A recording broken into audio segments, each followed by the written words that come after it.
nakatanggap lang daw sila. Meron akong nakausap na congressman. Iniipit daw siya. Actually, hindi lang isa. Dalawa yung nakausap kong congressman. Iniipit daw sila at talagang merong pa-take home. Kaya hindi ko sasabihin. Ha? At eto, nanindigan, hindi pumirma. Yung isa, hindi pumirma, kaya ngayon wala na po sa kamera. Yung isa naman, ginigipit yung pamilya. So ano ibig ko lang sabihin? Ganyan sila katarantado. Kaya nga, ang ganda ng interpretasyon o desisyon ng Korte Suprema. Diba? Ang linaw eh. Eto, para lang magkaroon ng due process, kailangan yung mabasa o at least ma-receive. Pwede kasi i-argue, na-receive nyo. Problema mo na kung hindi mo binasa yan. Tapos saka, bakit ba ayaw nyo ng ganun? Due process. And again, it will benefit anyone. Even the president who is now being impeached. Bakit? Kailangan makatanggap lahat ang opisina. Kung gusto lang natin ng bara-bara, wala nang ganun. Basta ipasa na yan. Hindi due process eh. Soto naman, ano ba? Hindi porket, kasi ang parang ina-argue ng iba dito, this is a political practice. Hindi porket political practice, wala nang due process. Ano to? Martial law? Ano to? Bendalo? Kung dati may martial law, ngayon may bendalo. Ano ba namang klaseng senador ka? Soto, pambira ka Nakakainit ka ng ulo Bulaga. Pinagtibay dapat 10 araw, nandito sa order of business, dapat in 3 days nasa Committee of on Justice, o kailangan yan sundin. Hindi pa pwedeng nakaayon doon sa utos ng leader nila. So once binigay, 10 session days bilang. 3 session days naman sa Committee on Justice bilang. Hindi pa pwede yung head ng Committee on Justice i-delay. Hindi pa pwede yung Speaker of the House i-delay.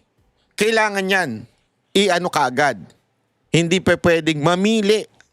Kasi nangyayari, magiging political yan. Mamimili ngayon yung Speaker of the House o yung Committee on Justice na chairman. Actually, sunod-sunuran naman yung chairman sa Speaker. So, basically, parang sinasabi ng Supreme Court, dapat ang impeachment ay wala sa kontrol ng sino mang tao. Dapat sundin ang rules according doon sa Senate ng rules before pa. Kaya nga sa loob ko, hindi ito bago. Hindi ito bago na sinasabi ni Soto na bago. Ito'y matagal ng rules, hindi lang nasusunod. Diba? Kaya nga ipinagtibay ngayon ng korte. Na sandali, sundin nyo mga animal. wala yung animal. Ito pa yung pangalawa. Pangalawa. Ang impeachment complaint ay pinaghalong legal, political at constitutional procedure. Hindi raw po ito isang purely political procedure. Ibig sabihin, kailangan pa rin daw sundin ang due process. Ano pong kahulugan yan? Sa mismong draft articles of impeachment pa lamang, dapat kalakip na po pati ang mga ebidensya. At ang ebidensyang ito, dapat sapat na para patunayan na may basehan ang reklamong kinakaharap ng akusado. Hindi lamang po yan, kailangan din na ang mga ebidensyang yan ay ipamahagi sa lahat ng mga miyembro ng Kongreso, lalong-lalo na bago sila magbotohan sa impeachment complaint. Ayan. Ito naman yung pangalawa na nirereklamo na naman ni Soto. Parang pinahihirapan daw na may ma-impeach. Anak ng weteng, Soto, iba ka talaga. Sorry pero sablay kasi. Following due process, ay hindi ibig sabihin pinahihirapan ang isang tao na inakusa. Kaya nga nililinaw ng Korte Suprema dito Kailangan hindi pa pwedeng yung complaint. Halimbawa, yan draft complaint. Dapat may ebidensya na. Hindi yung basta ka lang nagbintang. 'Di ba? Kaya nga dito patas eh. Bakit? Doon sa unang desisyon, parang pumapabor doon sa kay VP Sara Duterte. Pero dito sa hindi pala unang desisyon, doon sa unang punto, dito sa pangalawang punto, tingnan ninyo kailangan yung complaint merong sapat na ebidensya. Ibig sabihin, hindi pala sapat na ebidensya, merong kasamang ebidensya para magkaroon ng substance. 'Di ba? Nasa rules naman 'yun. Pangalawa, yung ebidensya sufficient, sufficient to prove, 'di ba? Ayan, charges. Hindi ko lang mabasa, sorry. So, pangalawa 'yon, kailangan ma-prove yung charges, may yung sapat para ibig sabihin may probable cause, which is nandun din naman yun dati pa. Pinagtitibay nga eh. Pangatlo, evidence to be made available to all members of Congress. Matagal na rin nasa rules yan. Ang gusto kasi ni Soto, para bagang mamaya, paparinig natin yung interview niya, para bagang sinasabi niya, paano? Ibig sabihin, literal, kailangan, kung hindi may isang pumirma na congressman, hindi may papasa? Ang lakas, Soto, pambihira ka, oo. Ang importante dito, nabigyan ng kopya yung mga congressman. Nabigyan, na-receive. Doon sa opisina, receive. Oh, na-receive mo Kasalanan mo kung hindi mo binasa. Ito si Soto. Dapat ako na lang nag-senador kaysa sa'yo. Sorry Hindi, biro lang. Kasi yan mamaya, papakita ko sa inyo yung kanyang argumento na sablay. Yun lang, may ilan ang pumalag sa mga bagong patakaran. Halimbawa, ayon po kay Atty. Rene Sarmiento na isang delegado ng 1987 Constitutional Convention, bagamat nirespeto nila ang desisyon ng Korte Suprema, ito raw po ay judicial overreach. Ang pagpataw raw ng mga bagong rekisitos na wala sa konstitusyon ay katumbas raw ng judicial amendment to the Constitution. Dahil mas pinapahirapan daw ang impeachment process, hindi na raw maituturing na weapon of accountability ang proseso ng impeachment. Alam niyo mga kababayan, hindi naman na to hindi po ito bago. Yun hindi ko mag-gets Ano sinasabi ninyong bago? Hindi po ito bago. Lahat po ito pinagtalunan nung nakaraan at pinoint out pa nga nila Marcoleta ito Yung rules na kailangan dumaan sa due process, kailangan dalhin sa Committee on Justice at kailangan may kopya ang bawat isa. Paano maa-aproban? Paano boboto ang tao, ang mga congressman, kung wala silang kopya? Gusto nyo paspasan. Tingnan nyo yung reasoning ni Soto Ito, pakinggan natin. Tingnan ninyo. It's nothing short of a judicial legislation. Binago yung Parang sabi niya, hindi, amin ito Judicial, ito. Ako para sa akin, napakalabo nun. Hindi pwede. Kasi merong Supreme Court Merong justice system sa atin. Sila ang mag-i-interpret ng konstitusyon. Ngayon, tanong, ang impeachment ba ay nasa konstitusyon?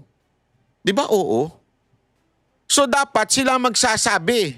Ito ang interpretasyon niyan. Hindi kayo. Kayo gumagawa.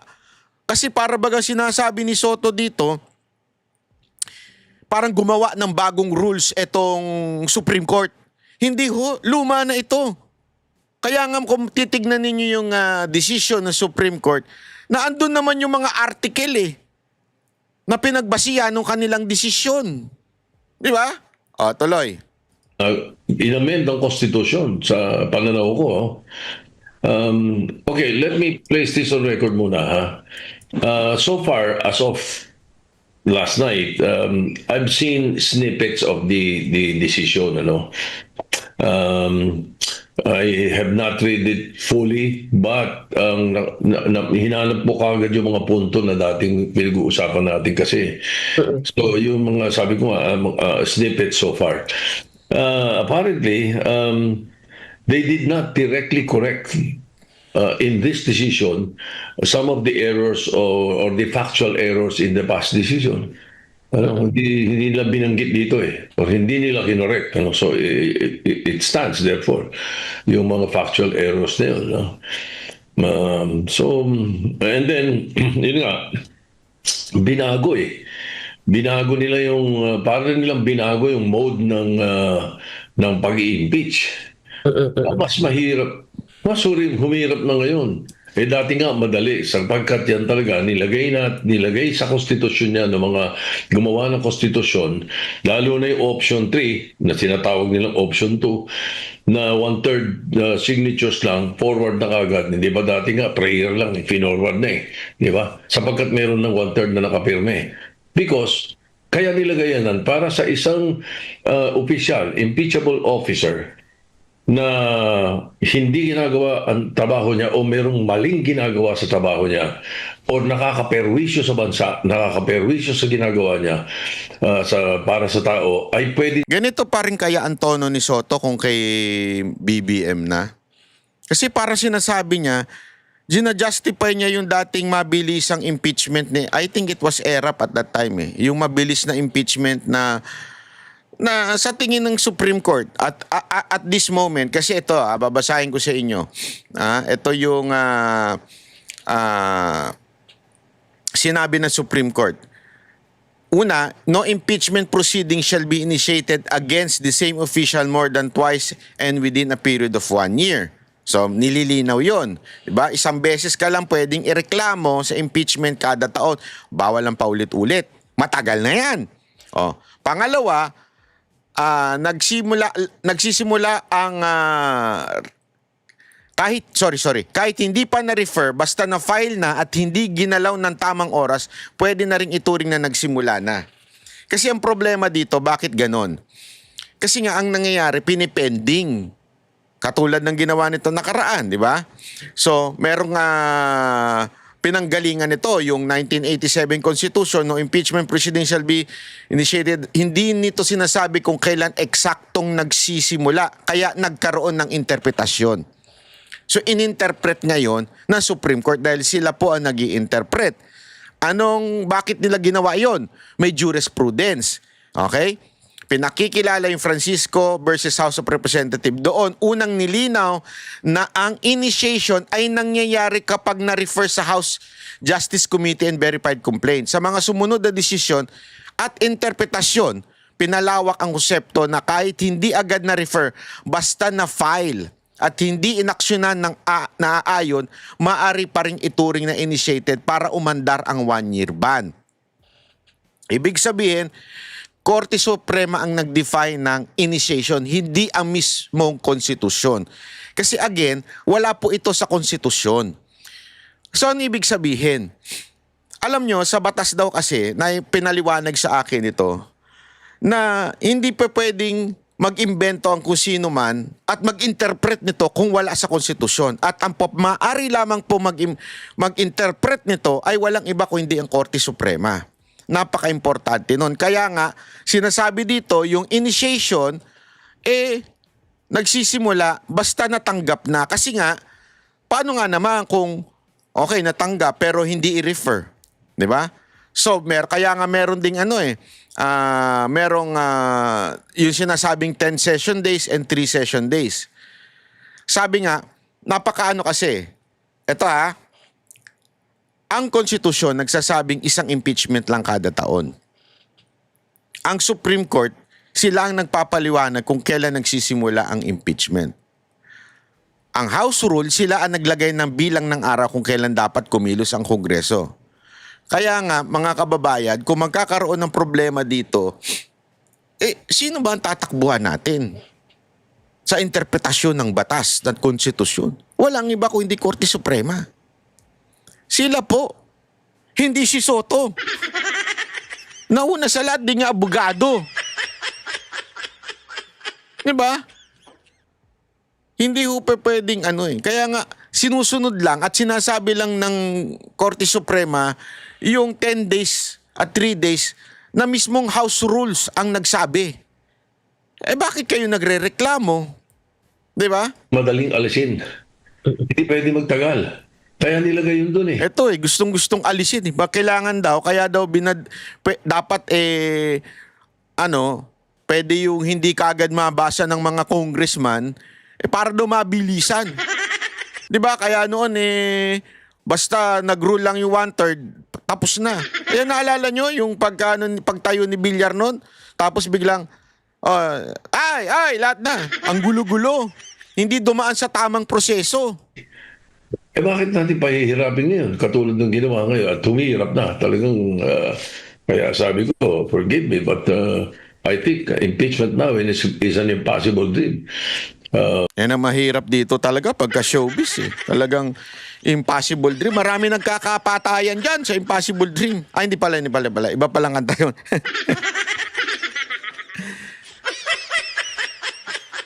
Grabe si Soto, no? Lupit din talaga nito mag-interpret ng batas. Iba ka? Ikaw na pumalit sa Supreme Court. Gusto niya pwedeng paspasan. So, naayon sa ating saligang batas, kailangan ng lahat ng tao dumaan sa due process. Di ba? That is a basic principle. Di ba? Sinasabi nga ng Korte Suprema, basic principle ito yung due process. Hindi pwedeng sabihin natin na political process lang itong impeachment. Ito hindi lamang ito pang politika. Hindi pwedeng ganun. Kasi bakit? Binoto ito ng taong bayan, yung mga impeachable.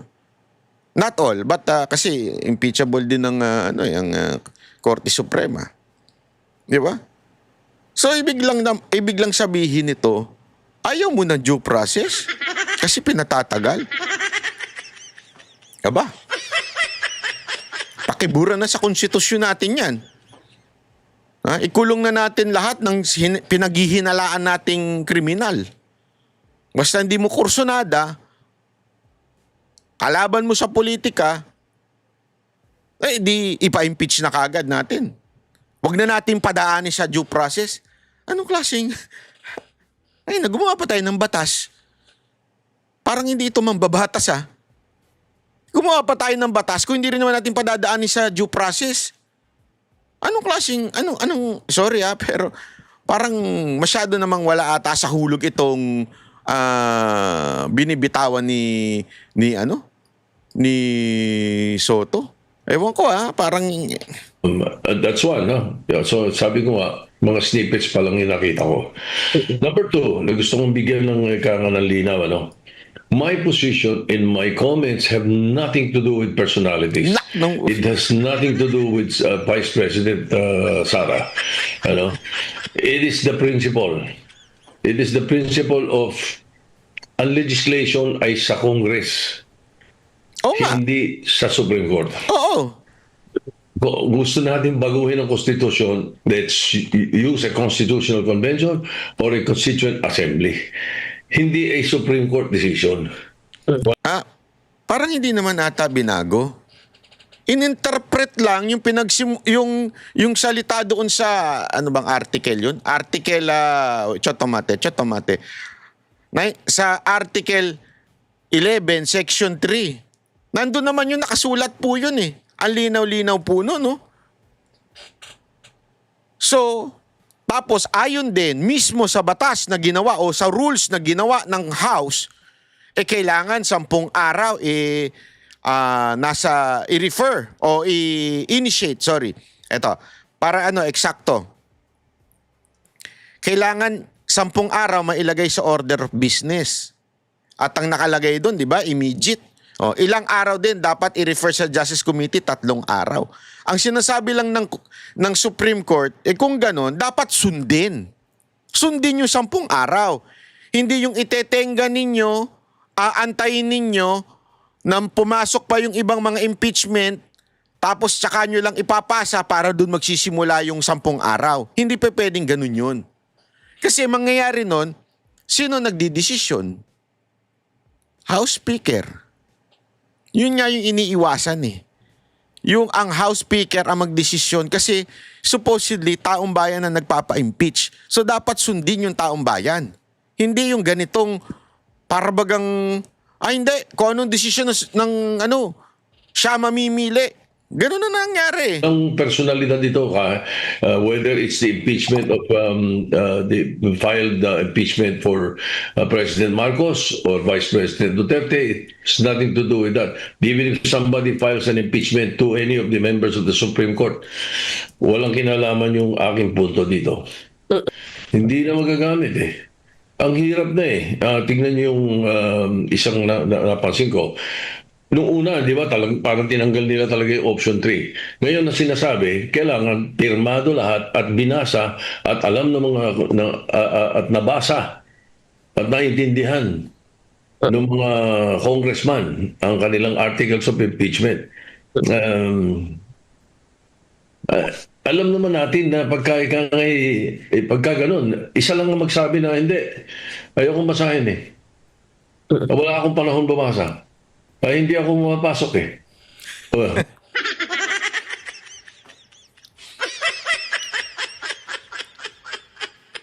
Alam mo, masyado ka kasing OA, Soto. Sa totoo lang, masyadong OA yung interpretasyon mo na yan na kailangan mabasa. Oo, tama naman, kailangan mabasa ng lahat. Pero responsibilidad na ngayon nung congressman kung sakaling dinala sa opisina niya, ni-receive doon. Kasi may ganun tayo eh. Hindi pa pwedeng sabihin natin yung katulad ng style na ginawa niya na hindi na-receive. Hindi namin re-receive yan kasi wala yung Secretary General. Hindi pa pwedeng ganun. Dahil nasa konstitusyon din yun. Nasa ano rin na, nasa ano bang tawag dito? Nakalimutan ko yung exact term. Nandun din yun na kailangan yung opisina, whether nandun yung head ng office na yon ay dapat tanggapin. Di ba? Nandun yun eh. Ngayon, anong ibig ko lang sabihin? Simpleng-simple lang. Masyadong OA yung interpretasyon nito ni Soto na kung saan sinasabi niya, so kung ayaw kong basahin yan, so hindi natatakbo. Ano ba namang klaseng interpretasyon yan? Soto naman, medyo sablay po kayo dyan. Sorry sa tingin ko, napakasablay nyo, sir. Pwede mo namang ipa-receive sa opisina. Oh. 'Di ba? Kung hindi mo pinirmahan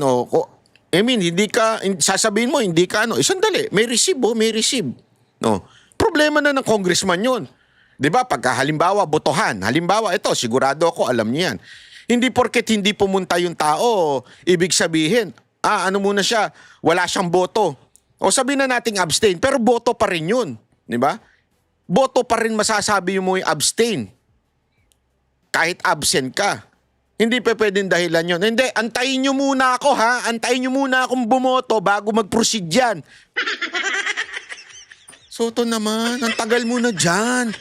Pambira ka naman. Diba, ang tagal mo na dyan, para bagang basta lang i-interpret mo. Kasi ganito, may mga nagsasabi na medyo overreach daw itong ginawa ng Supreme Court dahil hindi eksaktong nakasulat sa konstitusyon yung rules na kung saan ay nagsasabi na na 10 days and 3 days. 10 days order of business at the same time ay yung naman sinasabi na 3 days doon sa Committee on Justice. Kaya sinasabi daw na tila nag-overreach itong Korte Suprema, 'di ba? Sa legal na pananaw, hindi sila gumagawa ng bagong batas kung hindi nililinaw kung papaano ipatupad ang nakasulat na prinsipyo. Iyan ang ating maintindihan, Kasi isa pang sinasabi doon, ang mga detalyeng iyon ay lumalabas na interpretasyon ng korte at sa rules ng Congress, kaya may ilan nagsasabing parang dinadagdagan ang saligang batas. Hindi po, kasi sabi nga, di ba, trabaho talaga ng Korte Suprema ang mag-interpret ng konstitusyon. Kapag may malabong bahagi o may banggaan na rules, kailangan i-interpret po. Ang meron lamang pong kapangyarihan para i-interpret yan ay Korte Suprema. So, ibig sabihin, hindi ho sila gumagawa ng batas. Nililinaw lang nila kung paano ito ipatupad. Kasi nga naman, halimbawa, di ba gumagawa ng batas, legislative branch, which is Kamara and Senate. Merong hindi pagkakaunawaan, di ba? Halimbawa, yung executive branch, ipapatupad na yung batas. Merong hindi pagkakaunawaan. Ano ngayon na mangyayari? Tatakbo ngayon sa korte. Because the judicial branch will be the one to interpret the law. So, dadalhin yan sa RTC, pag natalo, whatsoever, dalhin sa CA, hanggang umabot sa Supreme Court. Supreme Court, sila po yung, kaya nga Supreme sila yung final arbiter. Ano ba ang sinasabi o interpretasyon ng batas na pinatupad ng executive o di kaya at this very instance yung pinatupad ng legislative. So, ibig lamang pong sabihin nun, mga kababayan, simpleng-simple. Ang bottom line, ang pinaka may kapangyarihan na mag-interpret ay ang Supreme Court. Diba? Alam nyo, hindi ito settle ng tama o mali. O debate ito sa legal political na pananaw. Hindi simpleng oo, hindi ito. Pero isang bagay ang sigurado tayo dito, mga kababayan. Korte Suprema ang dapat sundin pagdating sa interpretasyon ng batas. Yun lang yun eh. Hindi mo lang pinigil yun, dinelay mo. Hindi mo lang Madidelay mo daw. So, ganun ba every time na kailangan ng boto ng isang taong congressman? Pag hindi siya bumoto, wag nyo itigil niyo yan. Kailangan may boto ako kasi ayon sa rules, kailangan bumoto mga congressman. Sorry, I'm not saying you're stupid, but what a stupid logic. Di ba? Napaka-stupido naman logic. One congressman can delay because, ayokong basahin yan. Sabi ng Supreme Court, kailangan basahin. Hindi yun. Sir, Senator, ano ba naman yung klaseng ganyan? Pananaw mo? Nakakadismaya ka, sir, Medyo pasok po uli kayo sa school bukol. Baka medyo pwede nyo matutunan yan. dinelay, pinigil mo na talaga ang impeachment pagka ganyan. I have read some of the comments of the legal luminaries. Talagang, wow, ibang klase ito. In other words, bottom line, ayaw na nila may impeachment sa Pilipinas. Wow! Yan ang itsura nitong decision na ginawa ng Supreme Court. What we can do is meet with them. I mean, Congress, the House of Representatives. Okay. Usapan namin yan. Yan. Pag-usapan nyo ni Romualdez. Kung ano bang next step nyo. Pag-usapan ninyo. Kasi yung plano ninyo hindi na matuloy. Kasi ang nakikita ko na outright solution dito, which could not be called outright, palitan na natin konstitusyon. Yung patay, lalo na. Palitan na. Oh my golly. Dapat talaga mapalitan ikaw. Hindi yung konstitusyon. Ikaw ang dapat palitan. So, gusto mong palitan yung konstitusyon dahil lang dito sa ginawa ng Supreme Court. Pambihira ka, oo. Galing mo suggest. Ako, suggestion ko, ikaw ang palitan para matapos na ang hirap ng mga Pilipino sa'yo. Sa totoo lang, ikaw dapat ang mapalitan. Nahihirapan na yung Pilipino sa'yo sa mga style mong ganyan Ikaw na ang palitan, sir. Baguhin na natin.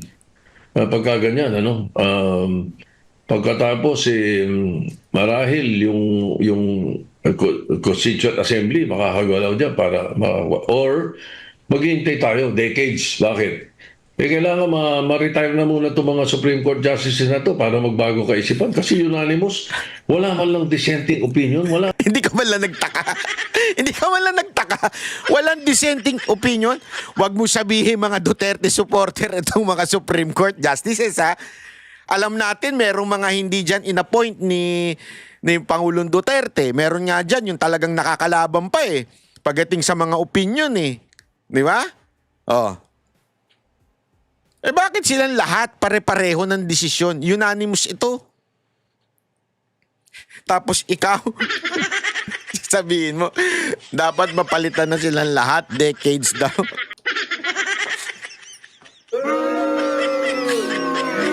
Magdilang anghel ka, ika nga, sabi nila, pero ikaw ang mapalitan. Huwag na sanang umabot ng decades. Maawa naman kayo sa Pilipinas kung ito pa rin ang iboboto nyo senador. Ito ang senador na paganong-ganon eh. Silang dalawa ni Soto, pansinin nyo sa kasaysayan ng Pilipinas, paganong-ganon to. Kung sino nakaupo, sip-sip sila. Ha? Hindi talaga para sa bayan. Ito yung mga senador na alam mong may agenda. Ilang beses na tumakbo ito mga ito, talo na naman eh. Ibig sabihin ayaw sa kanila ng taong bayan eh. Di ba? Ayaw sa kanila ng taong bayan. Ewan ko ba? Bakit nananalo pa ito bakit pa tumatakbo itong senador at nananalo? Huwag din na kasi yung patakbuhin ito na panalo sa Senado. Man lang opinion, otherwise na meron sinabi na ganito, kaya ako bumoto, explanation, wala man lang eh. So, nakakapagtaka eh. Na talaga magtaka ka. Ibig sabihin, sablay ka talaga. Mantakin mo. Nagkasundo lahat ng Supreme Court. Tapos sasabihin mo ngayon na mas maalam ka pa. It will take years. Mga retirement bago tayo sana makakilos at mailagay natin uli sa lugar sa konstitusyon. Kung hindi nila ako ayoko ng CONCON, ayoko ng Constituent Assembly, pero pag gaganyan ang usapan, payag na ako. Grabe, no? Desperado na talaga. Desperado na talaga siya. Naku po, alam nyo mga kababayan, ha? Ewan ko ha. Feeling ko talaga itong mga ganitong style nito nakakasira ho talaga sa ating bayan.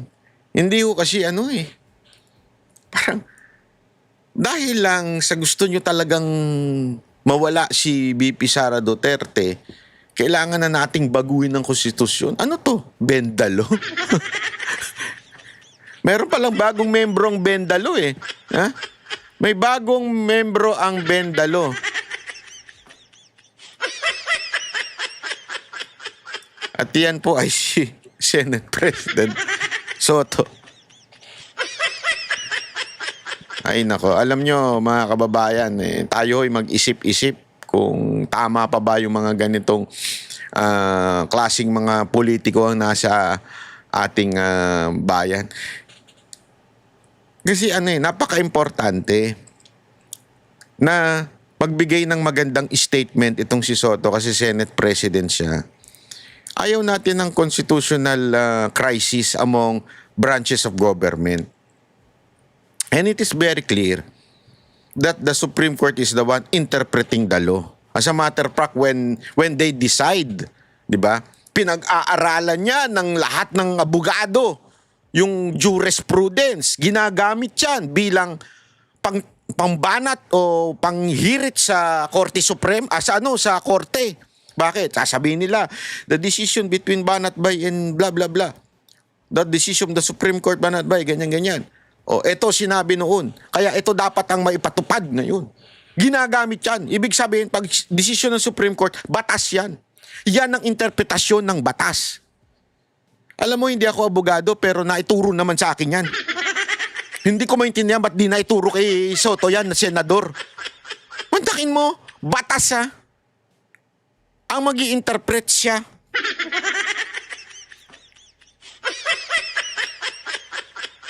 Ang linaw kaya nga nag-motion Di ba nag-motion yung camera? Parang sinasabi, sandali, hindi ganyan. Parang, ito dapat ganito. Ibig sabihin, nagbibigay sila ng motion nila, ito. O ngayon, sino magja-judge? Supreme Court. At ito lahat sila. Same judgment.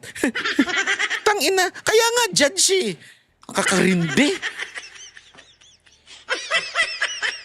Pwede mo bang sabihin sa judge, "Nako judge, sablay yan."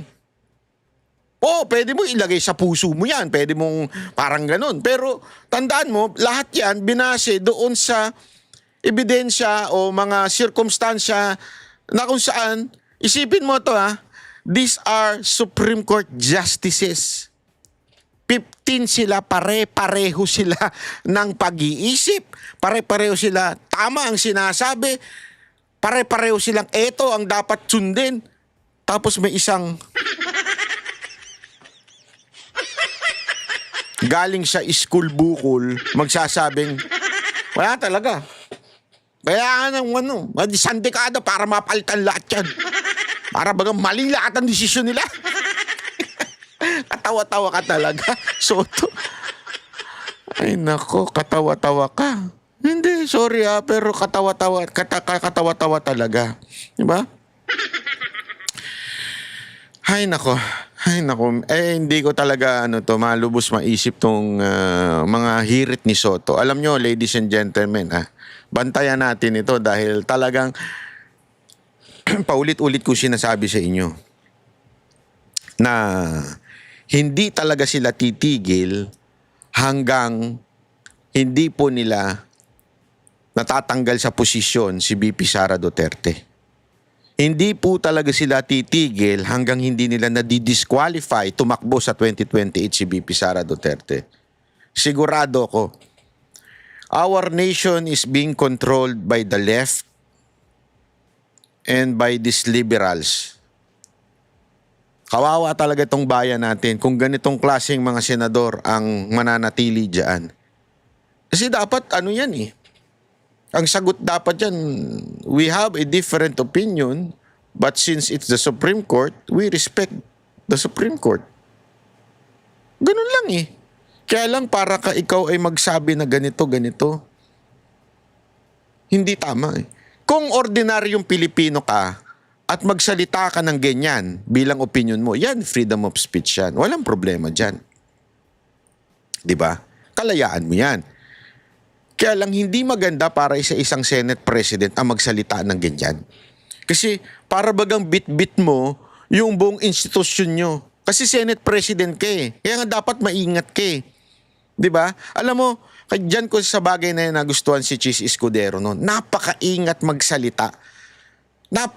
Alam mo yun, pag bumitaw siya, whether, di ba lagi niya sinasabi nun may mga time pa nga siya, actually, alam ko pagkaalam ko, may part na sinasabi niya nga na tutol siya, pero dapat sundin.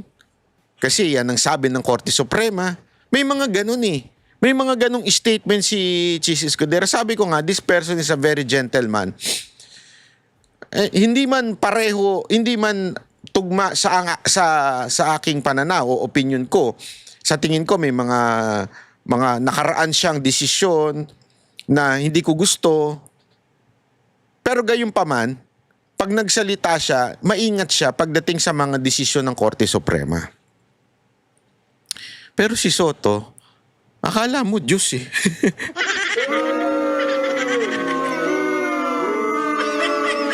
Hindi kasi pwede talaga Wala napakalinaw sa ating konstitusyon ang Supreme Court ang magi-interpret. Unless overreach, sa pananaw ko ito'y magiging overreach o lumalagpas sa kanilang power kung may nakasulat sa konstitusyon tapos binago ng Supreme Court ang interpretasyon na napakalinaw dun sa sulat sa letra na nakasulat sa konstitusyon tapos babaguhin ng Supreme Court. Kung malinaw. Pero kung wala, specifically the 10 days and the 3 days, kung wala yan, at yan ay rules lamang ng Kamara, at hindi yan masasabi nating batas kasi dapat pirmado yan ng presidente whatsoever. Di ba? O, let's say, pirmado nga. Gayunpaman, still, it is the Supreme Court who will interpret that. Kasi malabo nga Pag malabo, tandaan ninyo, anything na medyo malabo pagdating sa konstitusyon, kailangan natin ng pagbasihan niyan, mga desisyon ng Korte Suprema o di kaya mag-motion sa Korte Suprema at pagdesisyonin ng Korte Suprema pag medyo malabo. And in this instance, medyo malabo nga. 'Di ba? Hindi malinaw. Kailan ba initiated? Ano ba ibig sabihin ng immediate? So nilinaw na ho ng Korte Suprema. Ito ibig sabihin ng immediate. Once natanggap nyo yan, magbibilang na 10 araw yung order of business. Halimbawa, kasi sinasabi ganito, Monday natanggap mo yan, nagkaroon ng order of business nagsimula ng Tuesday, dapat magbilang na yan ng Tuesday, Wednesday, Thursday, Friday, Saturday. Di ba? Simulan na. Hindi yung natanggap mo ng Monday, aantayin mo muna, dumating yung ibang impeachment bago mo ipapasok sa order of business. Ito tumakbo nga ng Tuesday. So, mangyayari niyan, bababuyin lang batas. Anong gagawin? Magantay lang kami. Hindi namin ipapasa yan. Nakasulat ng immediate, ipasa eh. Diba? Agad-agad eh. Immediate, ipasa. So, ibig sabihin, dapat yung unang session, ipasa nyo kaagad. Kaya kahit hindi ipasa, counted na yan. Yun ang sinasabi ng Korte Suprema. Hindi nyo pwedeng dayain na pag hindi porket nyo ipasa yan, hindi na magka-count yung days. Ang linaw na nito. Bakit ginawa ito? Ang other side kasi po, ang sinasabi ng iba, paano kung merong mambaboy ng impeachment tawag dito, impeachment na na complain. Halimbawa, yung ginawa itong para kay Marcos, 'di ba? Yung basurang impeachment complaint. Pwede naman eh. Paano mangyayari? Kailangan lang may magpasa agad ng maayos. Kaya tuloy, wala pa yung order of business. So, tinanong ko yan consider sila na kung sino yung piliin doon, sabay yun. Hindi ibig sabihin yung una nagpasa, pangalawa yung sa Makabayan Black. Hindi. Kung sino yung nauna. Na para bagang pag-uusapan, pero nagsisimula na. Okay? So kung sino, halimbawa, Friday pinasa yung sa basura impeachment. Monday, yung sa Makabayan Black. Tuesday yung simula ng order of business. Hindi ibig sabihin na una yung Friday. Pagsasamahin pa rin ito. At yun ang sisimulan na doon sa order of business. So, merong yung sinasabi, yung takot nila na baka babuyin, hindi ho mangyayari yun. Maaari naman pong iwasan yun. Kaya lang kasi, yung takot naman ng other side, na baka magantay lang na magantay. Paano ko i-pending ng Secretary General? Ayoko ipasa yan eh. Bakit ba? Katulad na nangyari noon. Hindi niya pinasa yung first, second, and third. Bakit? May utos eh. Huwag niyo ipasa yan, tayo yung pang-apat. Yun ay ipasa niyo. O, di ba? Ganun na nangyayari. Hindi naman pwede yun. Bakit? Naging control na ng... paano? Paano kung kaalyado nung ini-impeach na tao yung speaker? Do ibig sabihin, pwede siya mag-antay ng mahinang impeachment? Katulad na nangyari ngayon. Kaalyado ng presidente o yung ini-impeach yung presidente, yung speaker. So pwedeng mamili. Yun yung iniiwasan dun sa desisyon ng Korte Suprema. So ang napakalinaw po nito mga kababayan, this is for us. Ngayon, meron naman pong para bang masasabi natin na counter na counter na machi-check and balance. Ano yun? 'Di ba? Ito, yung sinasabi nga ng Korte Suprema, kailangan simulan ninyo agad pagtanggap ninyo at simula ng order of business. Yun yung parang mabilis. Pero, dapat dumaan sa due process. Yun ang sinasabi ngayon ng Korte Suprema. Dumaan tayo sa due process. Ano yun? Nasa rules ninyo, kailangan dumaan sa Committee on Justice. Kailangan may pagkakataong sumagot yung ini-impeach. Lahat po yan nasa rules eh. Hindi naman inimbento ng Supreme Court yan eh. Kailangan, siyempre, mabasa rin ng ibang mga congressman para sa botohan. sandali, baka naman patagalin. Ito yung argument ni Soto. Baka naman patagalin. Baka naman dapat paspasan na yan. Hindi naman pwede yun. Lahat ng tao may due process. Paano kung congressman ayaw yung hindi rin pwede yun. Wasta na ipasa nabigay sa opisina niya, nabigyan sila, na-receive, tapos ang usapan. Kung bumoto siya o hindi, kasalanan niya na yun. Basta importante na-receive niya yun. Na-receive ng opisina niya. Kasi matik naman dyan kaya nga may opisina. Di ba? Kung sabihin natin, tarantado talaga yung congressman, sarado natin itong opisina. Wag niyong tanggapin yan, wag niyong tatakan yan. Halimbawa lang, katulad ng ginawa ng Sekjen. May ethics complaint naman. Di ba? Ang daming pwedeng gawin. Pwede nga tumakbo sa Supreme Court pagka ganyan There are other legal ways to do it. Ang iniiwasan lang dito, yung katulad na ginawa nila, na nagkagulatan, nagkabigayan. Di ba nagkagulatan? Pirma kayo, bahala na. Bahala na si Batman. Pasa na yan. Huwag nyo nang alamin. Yung ibang mga congressman, hindi nga namin nabasa ko ano yan Hindi basta pumirma na kayo, may pera naman yan. Yan yung iniiwasan ng Korte Suprema. Korupsyon. Yan ang hirap sa inyo, hilig nyo sa korupsyon Totoo naman, iniiwasan nila Bakit? Huwag mo nang basahin. Importante, meron kang pera. Magkano daw ba yun? 10 million ba yun? Nakalimutan ko na yung akusasyon sa kanila na tinanggap nila para pirmahan yung impeachment. Hindi ko alam inakus sa kanila yun.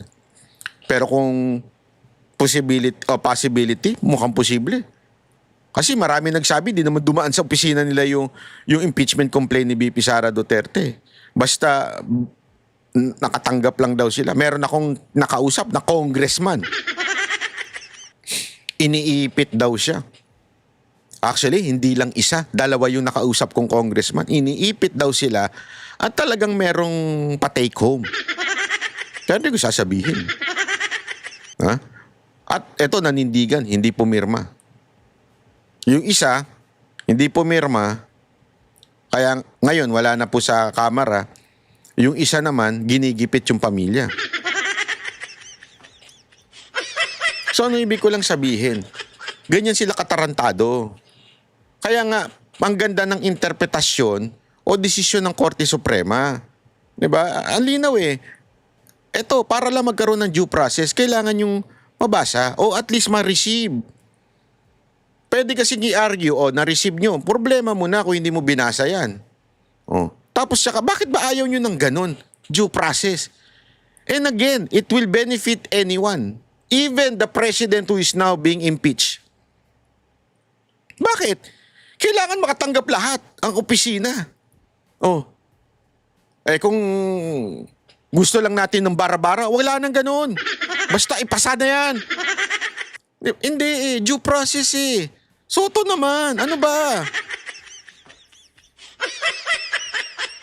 Hindi porket, kasi ang parang ina-argue ng iba dito, this is a political practice. Hindi porket political practice, wala nang due process. Ano to? Martial law? Ano to? Bendalo? Kung dati may martial law, ngayon may bendalo. Ano ba namang klaseng senador ka? Soto, pambira ka Nakakainit ka ng ulo bulaga.